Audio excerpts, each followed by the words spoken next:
donde hay que debatir ideas realmente, porque estamos frente a una elección presidencial fundamental para el destino de todos nosotros, ¿no? Y anoche estuvo muy interesante, Patricia Bullrich, De Petri, Naydenov, pero el final fue acalorado entre De Petri y Luis Naydenov. Dice, se sostiene Aerolíneas, vamos a defender este sistema de jubilación. Bueno, es un logro y ojalá sea una política de Estado. En definitiva, una política de Estado, pero te repito, en los 90, Néstor Kirchner estaba del otro lado del mostrador y defendió la privatización. Memoria, memoria. Se le quiere instalar, en la sociedad que Néstor Kirchner, como gobernador de Santa Cruz, con el 1% de la sociedad en la Argentina, ha dicho que Carlos los Menem fue el mejor presidente de la historia. Y entregaron y saquearon el patrimonio nacional. Pero es ha lo que dicho ellos que defienden, que son los grupos económicos, el Fondo Monetario Internacional, los grupos multinacionales, el sistema financiero. Esos fueron los que saquearon y endeudaron el país. Y cuando fueron gobierno, en vez de cambiar lo que había hecho el menemismo durante la alianza, lo profundizaron. Lo profundizaron endeudando a la Argentina y rebajando salarios. Y hoy, el único proyecto que se plantó ante los grupos que vuelve a restituir el rol del Estado. Pero que grupo, fíjate quiénes son los grandes ganadores en la Argentina. Ese es el problema. Por eso vos tenés que bancar a Massa. Vos tenés que bancar a Massa. ¿Quiénes son los grandes ganadores en la Argentina en tu modelo? El juego, las mineras, fíjate quiénes son los bancos. Los 5 millones de puestos de trabajo. Pero los bancos, los convenios colectivos de trabajo. Son los grandes ganadores de este modelo. Los depósitos. Fue un negocio los bancos. ¿Quiénes son los grandes ganadores? Fue un negocio los bancos durante 10 años. ¿Quiénes son los grandes ganadores del modelo? No, los laburantes. Por eso nos votan a nosotros. Preguntar a los laburantes cómo le va con la inflación, papá. Preguntar a los laburantes cómo le va con la inflación. ¿Sabes qué? Los laburantes cuando estuvieron el 30% de los grandes ganadores del modelo. Sí, por eso le votan a ustedes. Son las grandes 65%, las mineras, el juego y los bancos. Eso es lo que quieren instalar ustedes. Mirá las rutas. Un desastre la educación. Un desastre la educación. Ustedes la hicieron bien como radicalismo. La hicieron bárbaro como radical ustedes. Cuando gobernaron, la educación bárbara, privatizaron. Pero te vamos a dar cátedra al radicalismo. Le bajaste ustedes dos, le bajaron los sueldos a los trabajadores estatales. Tranquilo que fueron parte de todo. Fueron parte de los 90. Estamos Néstor Kirchner, y le vamos a ganar las elecciones. A vos y a Macri juntos, porque vos vas con Macri y con Massa. Pero yo doy pelea en todos los terrenos. Pero en los 90, tú, ahora perdiste. El presidente Néstor Kirchner ha dicho que Carlos Menem fue el mejor presidente de la Argentina. Bueno, acordate, papá. Gracias Edgardo, gracias Luis. Bueno, tuvimos un buen debate. Bueno, gracias Patricia. Gracias. Vamos al corte y seguimos. Bueno, yo prefiero la pasión, Yo prefiero la pasión de un debate, prefiero la pasión de los dirigentes que defienden con convicciones, ideas, proyectos. Lo prefiero, a la tibieza, prefiero la pasión de los que siguieron. Lo más interesante, que yo los despedí y siguieron detrás de cámara, se quedaron 15 minutos muy bien, debatiendo distintas alternativas. Y esto es realmente lo bueno. Y ojalá se puedan seguir dando, como todas las noches en este programa, las distintas posiciones. Sí. Lo que decía Vanoli antes, Cristina heredó a Redrado, pero en la crisis que se desató a principios de 2010 lo removió por decreto. Y si bien él está en su derecho de defender el mandato que tiene del Senado, que bueno, había un problema de que no estaba de acuerdo Redrado con el uso de la reserva. Claro, exactamente. ¿Pero no renunció? No, lo removió por decreto y después él incluso presentó un recurso de amparo. Pero además de eso, después vino Fábregas, que estuvo 11 meses y que también él sí renunció, pero también fue removido a instancias del Ejecutivo. Así que si Macri lo hiciera, digamos, se generaría un conflicto similar, pero Macri lo tiene a tiro de decreto. Que estaba mal y que institucionalmente había que mantener la independencia del Banco Central. Pero el kirchnerismo nunca reivindicó la independencia del Banco Central como un valor, sino que al revés, siempre dijo tiene que estar al servicio de la política económica. Por eso mal podría tener un presidente del Banco Central que esté enfrentado a la política económica del presidente y reivindicarlo. Me parece que se generaría un conflicto. Pero la discusión no es si el presidente continúa del Banco Central o no continúa. Me parece que la discusión es mucho más de fondo. Tiene que ver con respeto institucional, tiene que ver con... Aparte no es presidente de la Nación, es precandidato. Me parece que tiene que ver con otra discusión. Quería destacar que puede generarse el conflicto y que está a tiro de decreto. Que después Macri no tendría los senadores para aprobar un nuevo presidente del Banco Central es otro problema. ¿No? Y la discusión es más de metodológica, ¿no? Porque alguien que dice, bueno, si no se va por las buenas, evidentemente vamos a... Me parece que es...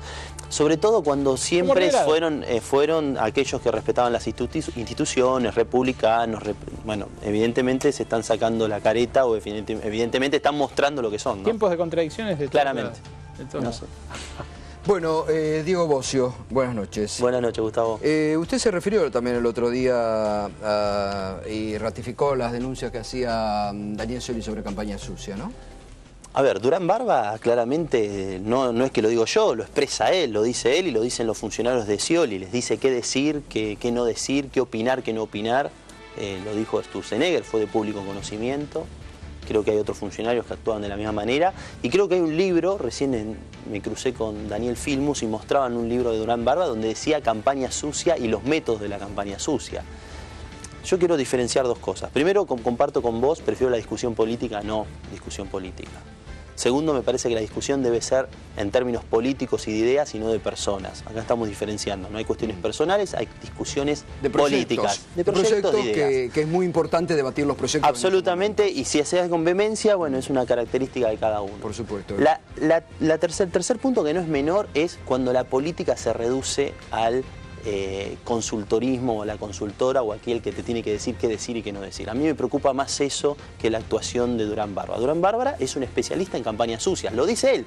Se propone él, se expresa él, hace propaganda de su capacidad de hacer campaña sucia. Creo que en el capítulo muestra cómo incluso psicológicamente debilitan a un candidato para que efectivamente tenga un comportamiento que no sea el adecuado.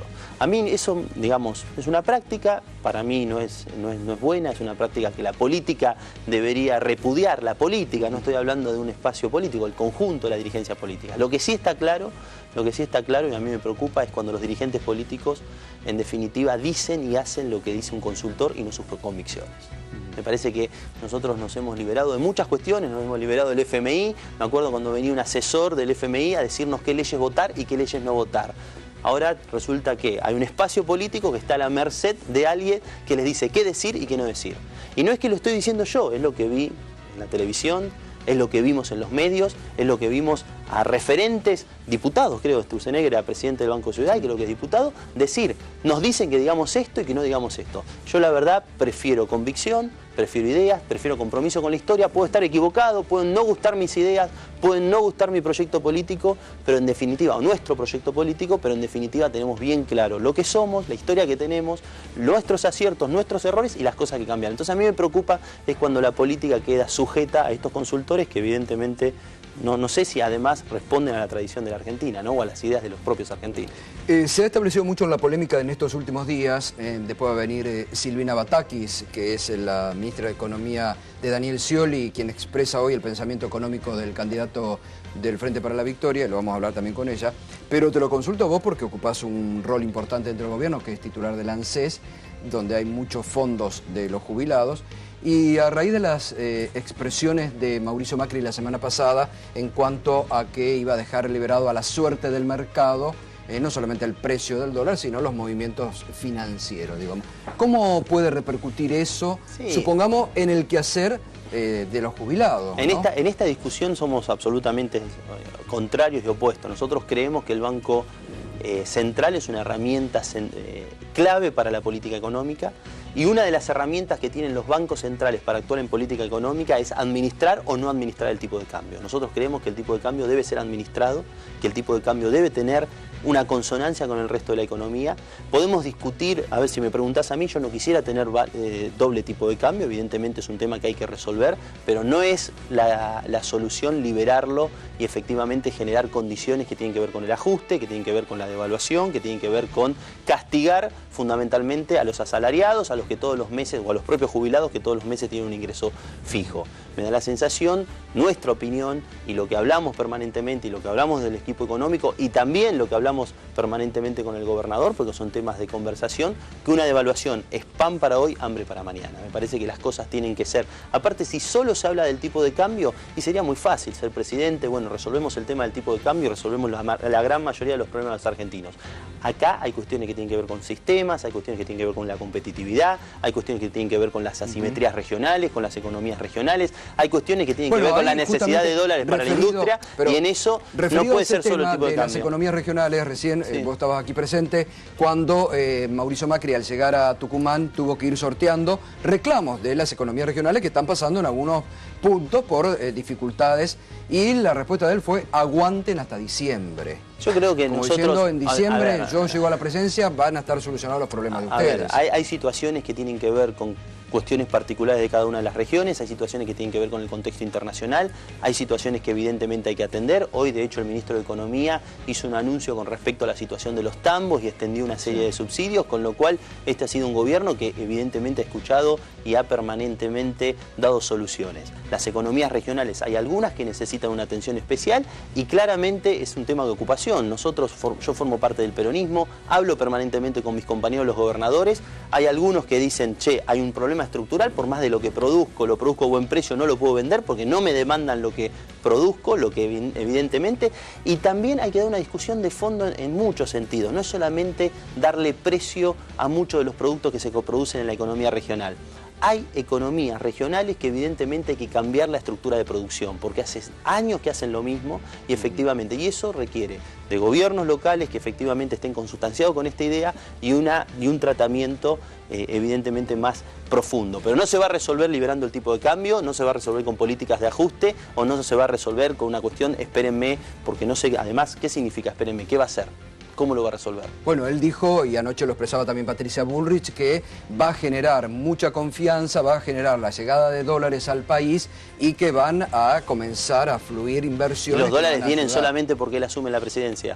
Genera confianza, ¿no? Sí, anoche lo expresó. Sí, muy notable. Bueno, pero la que genera confianza son los hechos políticos, no es una... A ver, evidentemente lo que... Claramente todos queremos que ingresen dólares, que efectivamente haya más inversiones, que haya apertura, que evidentemente haya más inversiones en temas estratégicos como tienen que ver con la energía, la minería, el agro, las economías regionales, las inversiones inmobiliarias, dólares incluso de los propios argentinos que muchas veces están en un proceso de especulación. Ahora bien, naturalmente no es una cuestión mágica, no es una cuestión llego al gobierno y con más confianza y entrega. Evidentemente tiene que decirnos cuál es el camino que van a optar. Yo no veo ninguna solución solamente devaluando. Ahora antes de ir vamos a trasladar a Daniel Lipovetsky. Y antes de ir al tema 82% móvil, que me parece es eje de campaña y el masismo lo está tomando. Ayer se dieron números de desocupación del INDEC, que si bien el INDEC viene siendo muy cuestionado, empezaba a dar muestras de recuperación de la credibilidad a partir del lanzamiento del nuevo índice de inflación.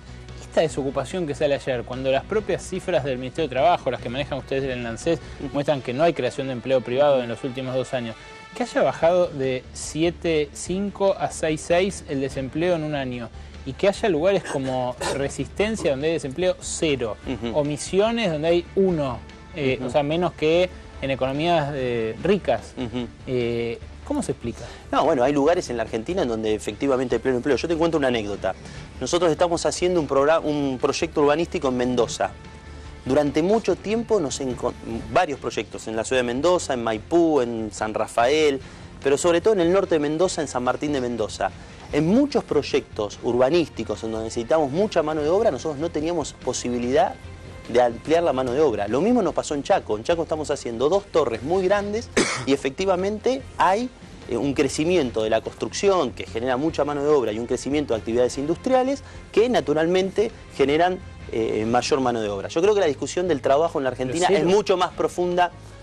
A ver, seguramente debe haber algún tipo de desempleo. Yo no miré el estudio en todo concepto. Yo te estoy contando casos muy puntuales de experiencias concretas en donde tuvimos dificultades. De hecho, hubo atraso de obra porque en la época de vendimia todos se fueron a la vendimia y efectivamente no teníamos capacidad de producir. Estamos hablando de obras que demandan 1.500 trabajadores, 900 trabajadores, son obras importantes. Yo lo que te quiero decir son 2 o 3 cosas. El empleo en la Argentina pasó. En el año 2003, ANSES tenía 4.300.000 trabajadores registrados, que normalmente aportaban al sistema de seguridad social. Hoy hay 9.400.000 que aportan de manera regular al sistema de seguridad social. Innegable, por eso te hago la pregunta.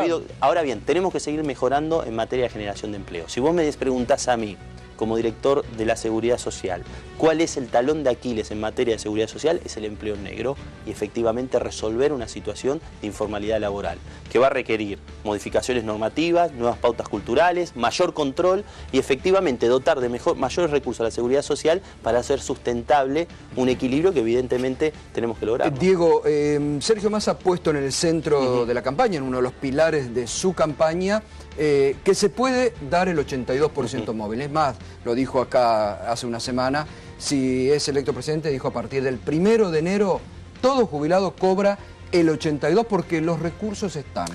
Hay que reaccionar. Se lo dije en términos, se lo dije personalmente y se lo reitero públicamente. Primero, ¿por qué no lo hizo cuando fue director ejecutivo del ANSES? Fue 6 años director ejecutivo del ANSES.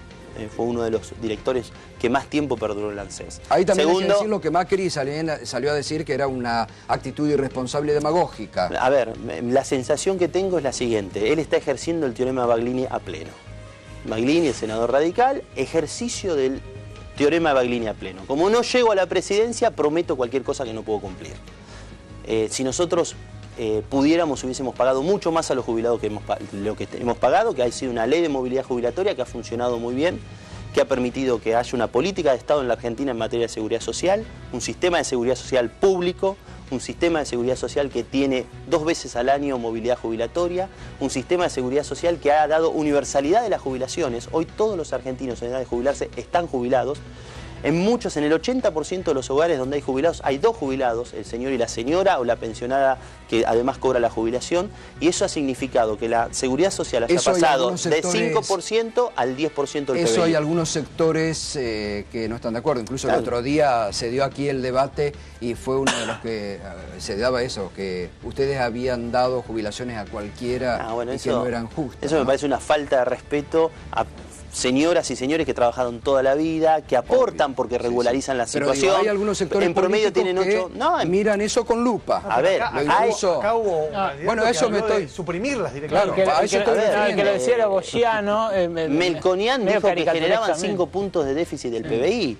Exacto. O sea, que era una línea en la planilla de cálculo que generaba déficit y que había que evaluarlo. Esos soslaya que fueron víctimas del negreo durante 15, años. 20 una persona que llega a los 65 años de edad y que no tiene los aportes suficientes, ¿ustedes creen que llegó sin trabajar nunca? ¿O una señora, 60 años? ¿O las amas de casa? ¿No las vamos a reconocer porque trabajaron durante toda su vida, criando nuestros hijos, que efectivamente es algo central?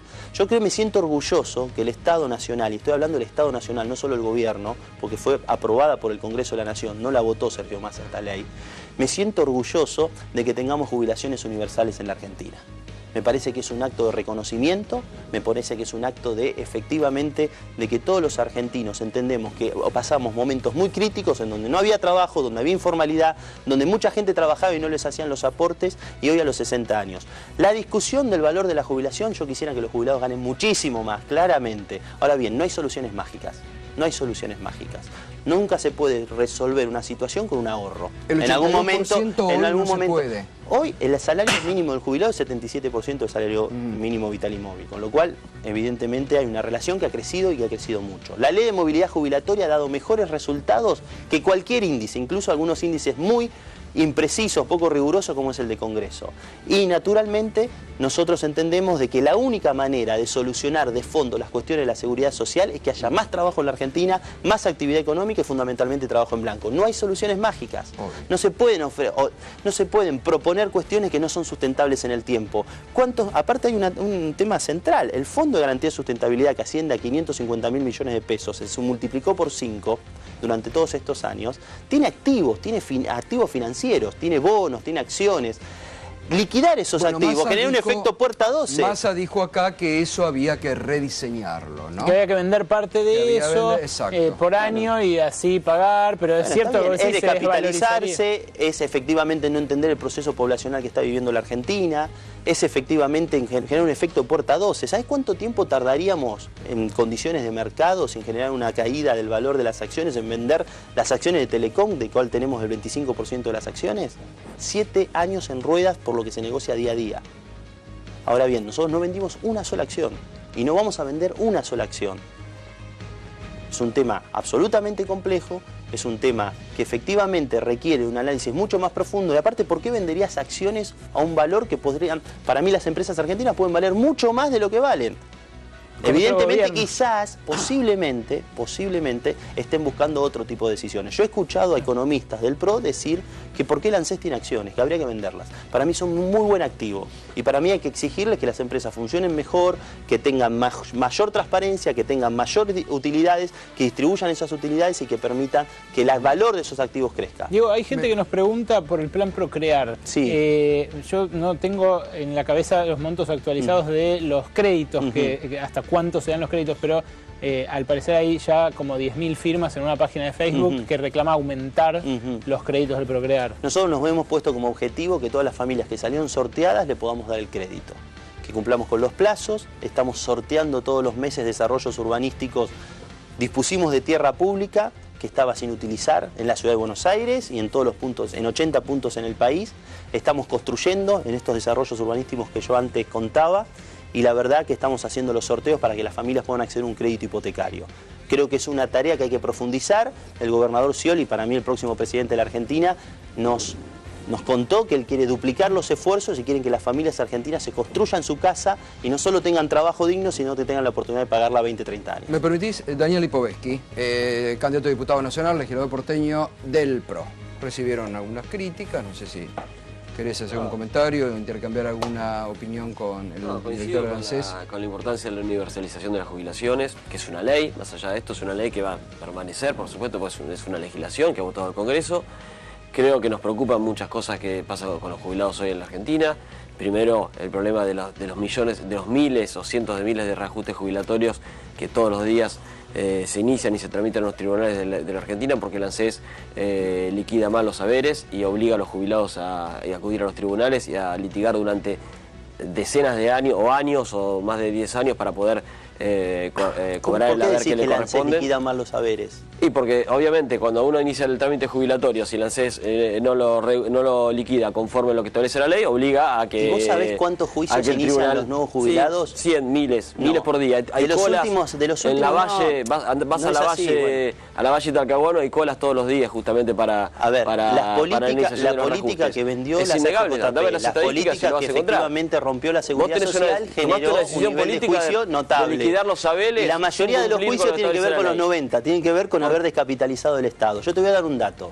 El último año se jubilaron, en términos generales, es decir, sin moratoria, porque el que se une una moratoria no puede hacer un juicio, no tenía los ahorros completos, se jubilaron alrededor de 120.000 argentinos, ¿no? Nuevos jubilados que accedieron al beneficio jubilatorio, producto de haber trabajado 30 años en distintas actividades, autónomo, relación de dependencia. ¿Sabes cuántos iniciaron juicio? 328. Desde que existe la ley de movilidad jubilatoria en la Argentina, existe una política de Estado, que es una ley de movilidad de las cuales muchos se opusieron, decían que iba a dar el 4%, en la Argentina los juicios tienen fecha de vencimiento. Nosotros cuando arrancamos pagábamos 15.000 créditos, hoy pagamos 50.000 créditos. ¿Para qué lo llevas a la Corte? ¿Cómo lo llevas a la Corte? Si estás de acuerdo, el ANSES apela la sentencia hasta llevar hasta la Corte. No, bueno. A ver, vos sabías cuántos juicios, el ANSES cuando sale la sentencia debería consentirla y pagarla. ¿Cuánto tiempo tarda el ANSES en pagar una sentencia? ¿Cuánta gente hace juicio y obliga a los jubilados a ejecutar a iniciar el proceso de ejecución de sentencia? Hablan sin porque rigurosidad. Obligás a los jubilados a iniciar la ejecución de la sentencia porque el ANSES no cumple las sentencias. Es una realidad. Están las estadísticas, no estoy inventando nada. Están las estadísticas. Lo que han decidido, la campaña es la mentira. Nosotros tenemos que saber quiénes son, qué representan y qué han hecho en todo este tiempo. La verdad que no son muy afectos al trabajo. Su líder, de hecho, cuando fue diputado, faltaba permanentemente a las sesiones. ¿De quién estás hablando? La palabra, de Macri. Digo, ellos han apelado a la mentira constantemente y durante esta semana ha apelado a la mentira, pero ya casi violando la ley. No puedo dejar pasar lo que se decía en el informe al principio. Digo, acá la campaña sucia que iniciaron esta semana, que no se tienen que enojar, muchachos, perdieron las elecciones, nada más, les sacamos varios millones de votos, tienen que estar tranquilos, porque todavía faltan elecciones y votó mucha gente y pueden dar un debate lícito, pero no pueden mentir. Cuando esto es muy sencillo, Gato, esto es bien sencillo, trataron de explicar por distintos lugares, hablaron especialistas hasta en los diarios opositores. Digo, esto es bien sencillo. Replicaron desde cuentas truchas, ¿sí?, una mentira. La anclan en diputados nacionales, que supuestamente deben tener credibilidad. ¿Cuál era la mentira? La mentira era que Scioli estaba en Cerdeña, que Scioli estaba gritado por los inundados. Mentiras que ustedes mostraron en la televisión y que todos, ¿sí?, profundizaron tratando de decir que eso era correcto. En realidad, cuando lo anclan en dos diputados nacionales que tienen el deber de decir verdad, los diputados nacionales tienen el deber de decir verdad porque fueron votados por la ciudadanía, no para que mientan. Y Elisa Carrió y Laura Alonso han cometido un delito, más allá de que las redes sociales hoy no estén en el marco de la ley, que sea una etapa nueva de la sociedad a la que todos estamos aspirando a que se siga desarrollando y que nada sea vedado, pero la única verdad es la realidad, decía el general. La realidad es que la provincia está inundada y que la gente, se murió gente inundada y no se hicieron las obras. Esa es la realidad. Es como la foto de Macri con la chiquita en la villa, en la capital federal, donde montaron una tarima a través de una denuncia falsa. Es como la foto de esta chica, la candidata a gobernadora, caminando por el centro de una calle. La única verdad es la realidad, decía el general. La única verdad es la realidad, decía el general. La provincia se inundó, murió gente, se hizo peronista. Justamente, la única verdad es la realidad. La gente se inundó, no hicieron las obras, no hicieron las obras, y ahora apelan no hicieron las obras, no ejecutaron el presupuesto, se murió gente. Scioli, con la provincia inundada, se tomó un avión y se fue. Con la provincia inundada, se tomó un avión y se fue. Explícame eso, explícamelo. Se tomó el avión y se fue. En vez de quedarse a ayudar a la gente, se tomó el avión y se fue. Enojados. Entonces, tienen que tranquilizarse. La única verdad es la realidad. Es un país muy democrático. El general era muy sabio. La única verdad es la realidad. Y la realidad es que la gente se inundó. No se enojen. No estamos enojados para nada. Ustedes están enojados. La única verdad es la realidad. La gente se inundó y se murió gente. Y miles de personas perdieron sus cosas. Y el gobernador se tomó un avión con la provincia inundada y se fue. El gobernador, que es el candidato presidente del kirchnerismo. El mismo video que tu compañera diputada, ¿sí?, intentó anclar cuando ella tiene obligación de decir verdad. Ella no es un ciudadano común. Laura Alonso fue votada para representar al pueblo. Crean en la democracia. Quejándose al gobernador por las inundaciones del 2013. Pasó una inundación en el 2013 y no se hicieron las obras. Sigue inundándose la provincia. Lo que muestra el video es que desde el 2013 se inundaron los platenses. Muchachos, tienen que ser. Yo soy de La Plata, mis padres perdieron todo, no hicieron las obras. ¿Qué tendrá que ver? Los que mientan a la gente son ustedes. Autoritaria. No mientan a la gente, no hacen las obras. Una señora grande, no hacen las obras. No invierten, el gobernador no se va. Entender qué es dictadura democrática. ¿Qué tiene que ver Mirta Legrand en este debate, por favor? Es la que hace campaña a ustedes. Es la que les ayuda a anclar esta mentira. La mentira no los va a llevar a ningún lado. La mentira es que ustedes no invirtieron y la gente se inundó. Esa es la mentira. La mentira es que la gente no le alcanza la plata para fin de mes por la inflación. Esa es la mentira. La mentira es la inseguridad que hay en la provincia de Buenos Aires y en todo el país. Esa es la mentira. Por eso. A ver, diputado Duclos, permanentemente. Me preocupa cómo se le sigue faltando el respeto a los inundados. Yo me imagino el inundado que nos está mirando, por un lado, está la reivindicación de la insensibilidad y la desidia, porque el gobernador, esto es un dato de la realidad, en el medio de la inundación se fue a Italia. Patinó feo, se dio cuenta en Italia que tenía que volver, volvió. Y está la desidia por no haber concretado las obras durante 8 años de gobierno, junto con el gobierno nacional. Tenían los fondos para hacerlo, se recaudaron 16.000 millones de pesos del fondo de infraestructura hídrica, invirtieron solamente 10.000, modificaron la afectación que tenía ese fondo. Bueno, las obras no están. Por otro lado, el aprovechamiento deleznable de la desgracia de los demás. Digo, me parece que lo que está faltando acá, y estamos en un proceso electoral donde desde la oposición tenemos la responsabilidad de decir qué es lo que hay que hacer, cómo hacemos las obras. Nosotros hemos presentado proyectos para volver a lograr la afectación que tenía ese fondo de obras hídricas, para garantizar el financiamiento, hay que planificar, ejecutar obras. Y lo más urgente, ni siquiera a estos 40 distritos se le ha garantizado tener un dispositivo de alerta temprana, una red telemétrica de alerta temprana, que no es costoso, lo digo con conocimiento de causa, cuando fui intendente de Azul lo hice con recursos propios, que es tener un dispositivo para medir cuál va a ser la magnitud del fenómeno, cuánta agua va a llegar en la cuenca, en qué horario, poder avisarle a los vecinos para que tomen los recaudos, para proteger su vida, los bienes. Ni siquiera esto se ha hecho, esto es desidia. ¿Y lo implementaste en la Intendencia de Azul? ¿Cómo? ¿Lo implementaste en la Intendencia de Azul? Sí. ¿Y qué pasó después? Con la inundación. Sigue inundando, ¿qué va a pasar? Pasó después una inundación en Azul. Claro, claramente. ¿Qué pasó con el sistema? Te hago una pregunta, ¿qué pasó con el sistema? Gato, el problema es la campaña de la mentira. El sistema permite conocer... ¿Pero qué pasó en Azul concretamente? Bueno, ¿qué pasó en Azul? Tenemos el sistema... No, se inundó y la verdad que fue una catástrofe notable. Pero lo que te quiero decir... ¿Se inundó o no se inundó? Claramente. Es sí o no. También el sistema de alerta temprana. Lo que me parece que propongamos cosas que efectivamente se hayan hecho y que efectivamente han tenido resultados. Permite avisarle a los vecinos. Bueno, pero está buenísimo trabajar mejor. Siempre es mejor trabajar mejor y siempre es mejor hacer mejor las cosas. El problema, y tomo lo que dice él, es el aprovechamiento. El aprovechamiento que hace la oposición al tener una elección terriblemente perdidosa por millones de votos. Están muy mal parados, no se pueden ni dirigir la palabra, no saben qué hacer y ahora intenta captar un voto que es un voto que se ha restablecido en la Argentina con un crecimiento enorme del peronismo a lo largo y a lo ancho de la patria. Y eso se ha consolidado a partir de la restauración de derechos. Derechos que estos tampoco hay que ser soberbios sobre la cantidad de votos. Pero, a ver, Gato, esta es la dato de la realidad. No se ignoran los problemas reales. Se votó en la primera elección, en la primaria. Se ignoran los problemas reales también. No vamos a ignorar los problemas. Siempre lo dice nuestro candidato a presidente, un gran dirigente del peronismo, ¿sí? Que en este momento vos lo mostrabas reunido con sus compañeros gobernadores y con otros dirigentes en la provincia de Tucumán.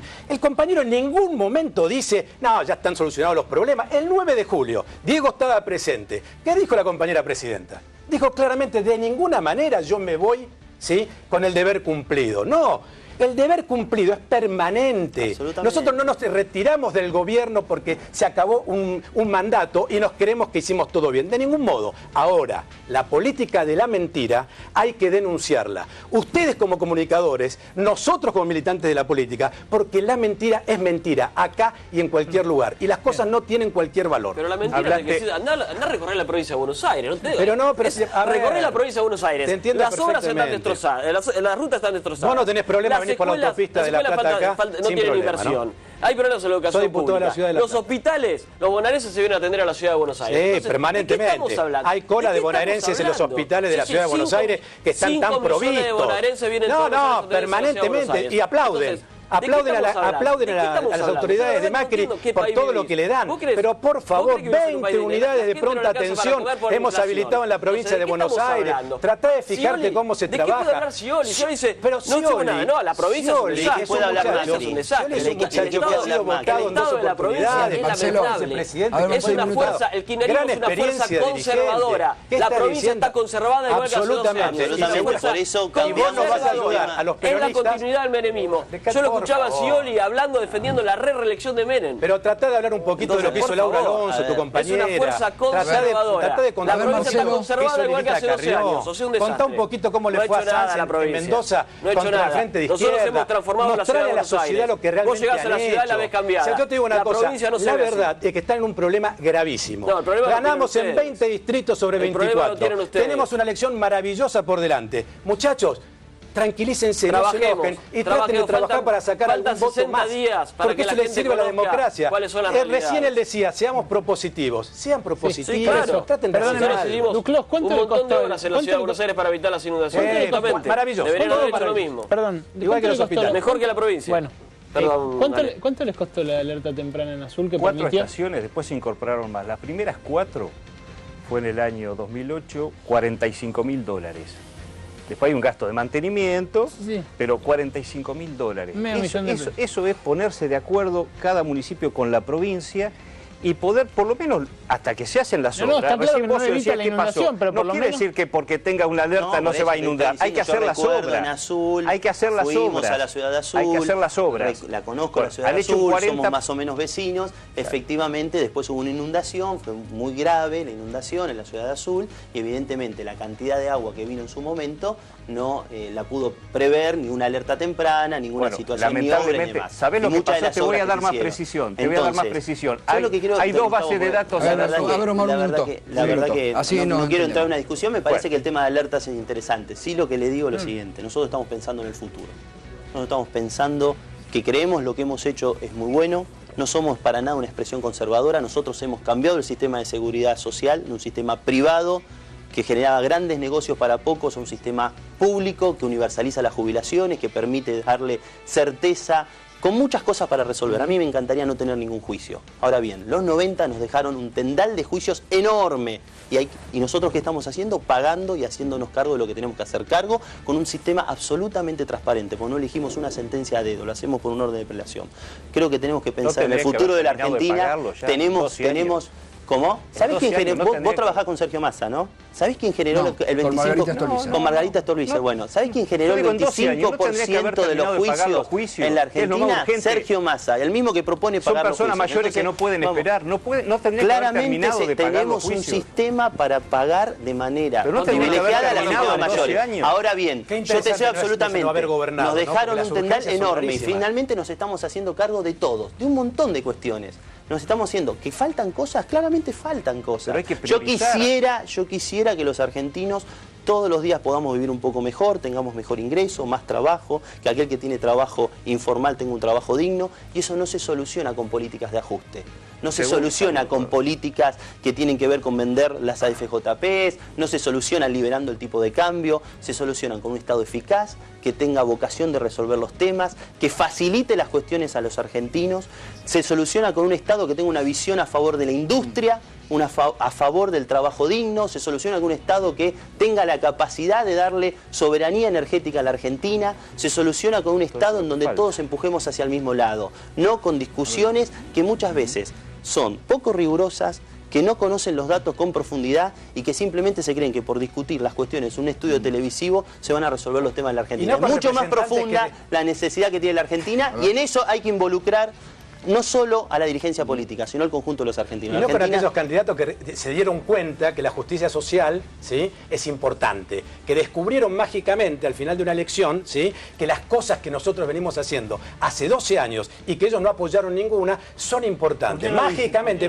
por Macri, ¿quién va a decir esto? Acá hay un compañero que representa, era simpático. Yo creo que van a terminar en un pelotero con todos los globos, ¿sí?, tratando de llegar a alguna conclusión de porque en la última conferencia de prensa, el día donde nosotros le sacamos varios millones de votos de distancia, hubo algo mágico que produjo que el candidato descubra que todo lo que hemos hecho es bueno, cuando nada de todo lo que hemos hecho ha sido acompañado. No solamente no ha sido acompañado, él es diputado. ¿Sabés qué pasa? Que tener una mirada porteña de los temas de la ciudad de Buenos Aires no tiene nada que ver con lo que pasa en Azul, en Tandil, ni hablar en el norte de la Argentina.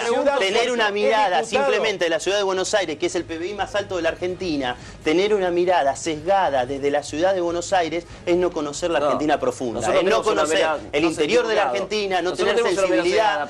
Son los primeros en entender de que lo único que importa en el Estado es que cierren las cuentas. Entonces te hablan del déficit.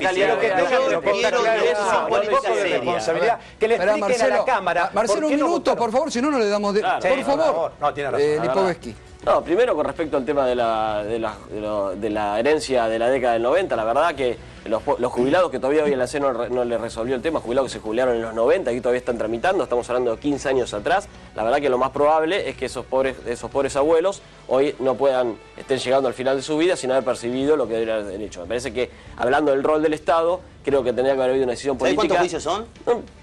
No sabés, hablas con el oído, la verdad es que riguroso. Son miles, son miles. No tiene que ver con el saqueo. Marcelo, te voy a cortar el micrófono. Si está Bocio defendiéndolo, no necesita que lo defienda. El fuero de la seguridad social está colapsado con esos reclamos, son miles de juicios. Entonces, a ver, Esa es una realidad y todos los días encontramos a miles de abuelos que cuando uno recorre las calles de la ciudad y del país que tienen un reclamo jubilatorio. No son poquitos. ¿Cuántos son? Diego. ¿Cuántos son miles, Diego. No, Diego, el fuero de la Seguridad Social está colapsado. Yo quiero hacer una discusión está colapsada. Vayamos a la base. Vayamos a la base.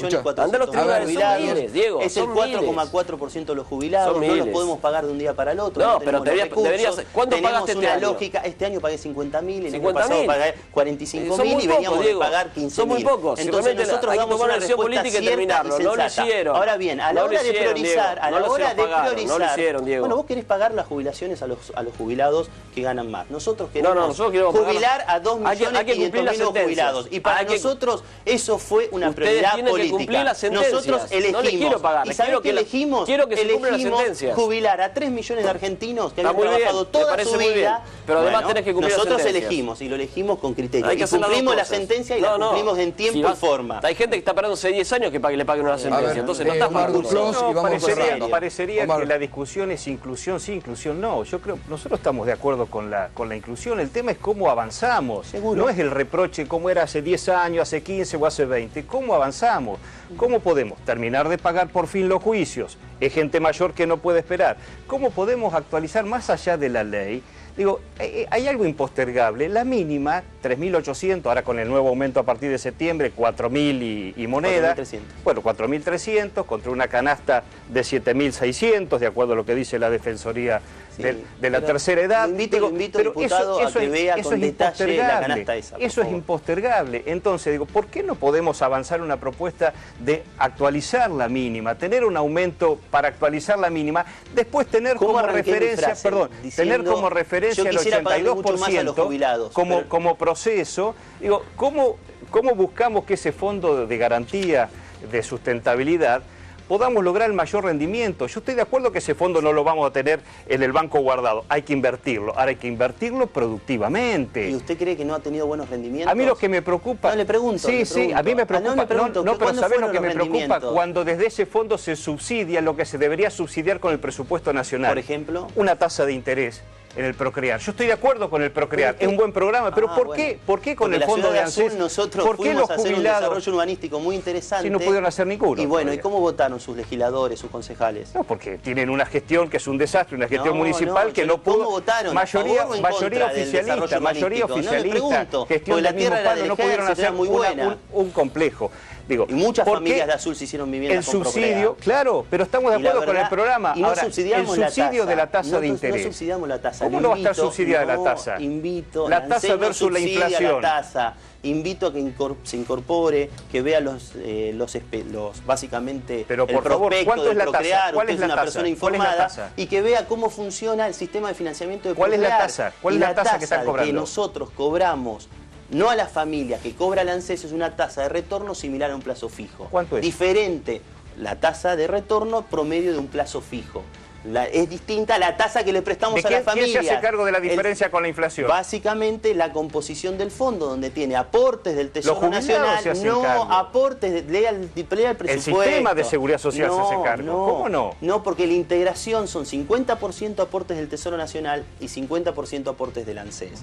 El aporte del Tesoro Nacional, no del ANSES. Al sistema de seguridad social. No, al fideicomiso. Le pido por favor que lo lea con rigurosidad, que lo lea. El ANSES tiene un retorno muy bueno y tiene dos retornos interesantes.